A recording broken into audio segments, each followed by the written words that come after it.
Assalamualaikum warahmatullahi wabarakatuh.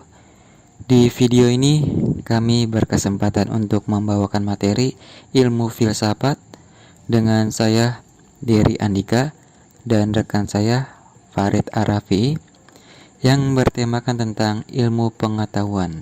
Definisi ilmu pengetahuan: ilmu berasal dari bahasa Arab ilm yang berarti memahami, mengerti atau mengetahui. Dalam bahasa Inggris, science, atau bahasa Latinnya scientia, yang mengandung kata kerja scire yang berarti tahu atau mengetahui. Jadi dalam kaitannya, penyerapan ilmu pengetahuan dapat berarti memahami suatu pengetahuan, dan ilmu sosial dapat berarti mengetahui masalah-masalah sosial dan sebagainya. Pengetahuan berasal dari bahasa Inggris yaitu knowledge.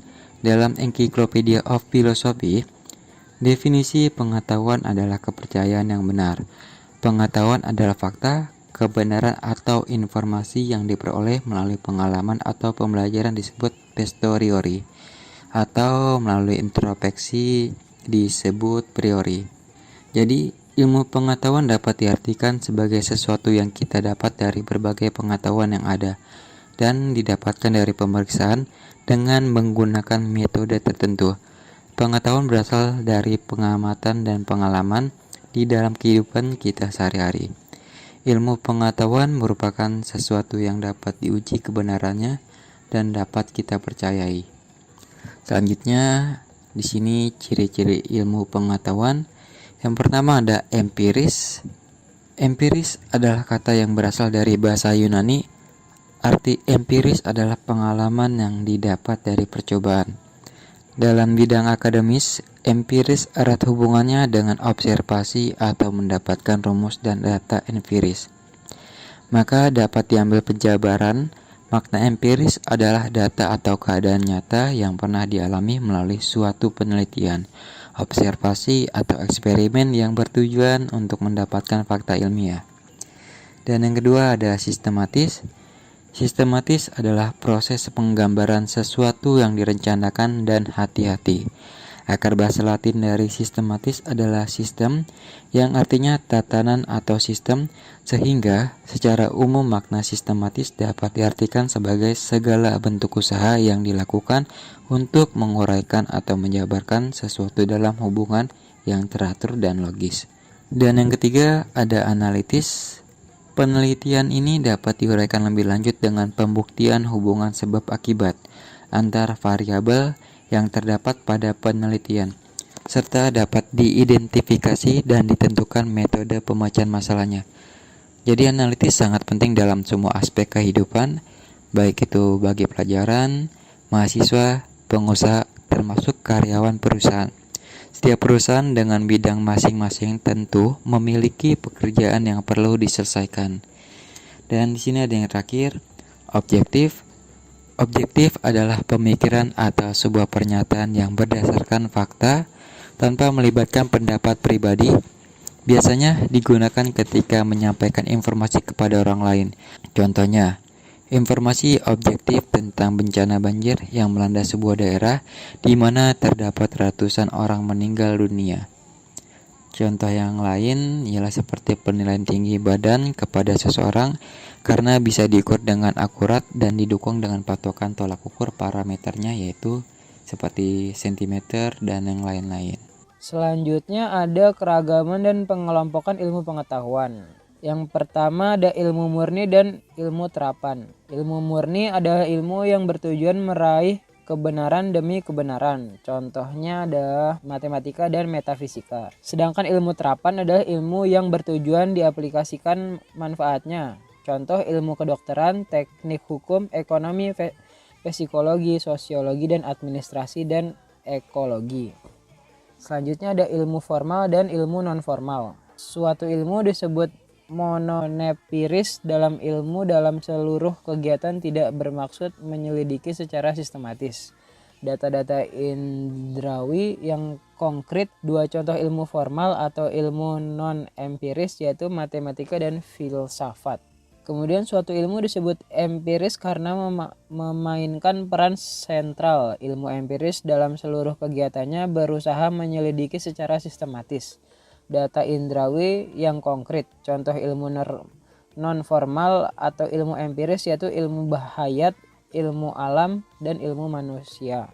Kemudian ada ilmu deduktif dan induktif.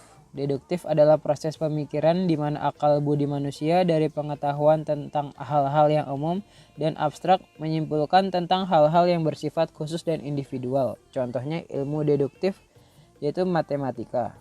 Ilmu adalah proses pemikiran di mana akal budi manusia dari pengetahuan tentang hal-hal yang bersifat khusus dan individual menarik kesimpulan tentang hal-hal yang bersifat umum dan abstrak.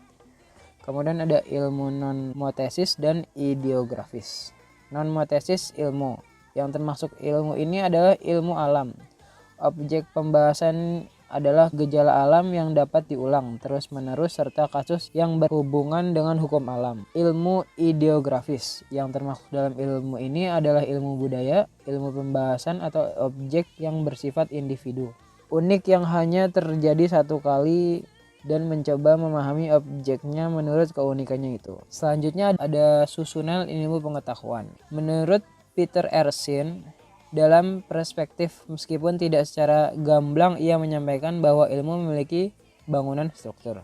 Van Persien menggambarkan lebih tegas bahwa ilmu itu bagian bangunan yang tersusun dari batu bata. Batu atau unsur dasar tersebut tidak pernah langsung didapat di alam sekitar. Lewat observasi ilmiah, batu-batu sudah dikerjakan sehingga dapat dipakai kemudian digolongkan menurut kelompok tertentu sehingga dapat dipergunakan. Upaya ini tidak dilakukan dengan sewenang-wenang, melainkan merupakan hasil petunjuk yang menyertai susunan limas ilmu yang menyeluruh. Akan makin jelas bahwa teori secara berbeda-beda meresap sampai dasar ilmu. Selanjutnya ada ilmu dan teknologi. Ilmu sebagai hasil aktivitas manusia yang mengkaji berbagai hal, baik dari manusia maupun realitas di luar dirinya.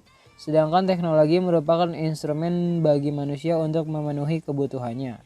Pada zaman kontemporer, ilmu pengetahuan mengalami kemajuan sangat cepat dengan menemukan berbagai teknologi canggih. Ilmu pengetahuan dan teknologi atau IPTEK berimplikasi dalam perubahan peradaban manusia. Diversifikasi dan spesialisasi ilmu serta inovasi teknologi telah mencapai temuan-temuan baru beserta penerapannya di bidang nuklir, kimia, bioteknologi, dan gonoteknologi, mikroelektronik, dan antariksa. Selanjutnya ada wujud ilmu. Wujud ilmu adalah proses yang dilakukan oleh ilmuwan dalam metode penelitian, yaitu terdiri dari sekumpulan aktivitas yang diarahkan pada penemuan dan perumusan himpunan pengetahuan secara sistematis yang berguna untuk meningkatkan pemahaman dan fungsi terapannya. Wujud ilmu ini juga dapat diartikan sebagai ilmu yang telah kita pelajari, dapat kita wujud nyatakan dengan membagi ilmu kepada orang yang kurang memahami atau mengikuti beberapa olimpiade. Ini adalah daftar pustaka dari materi-materi yang kita jelaskan.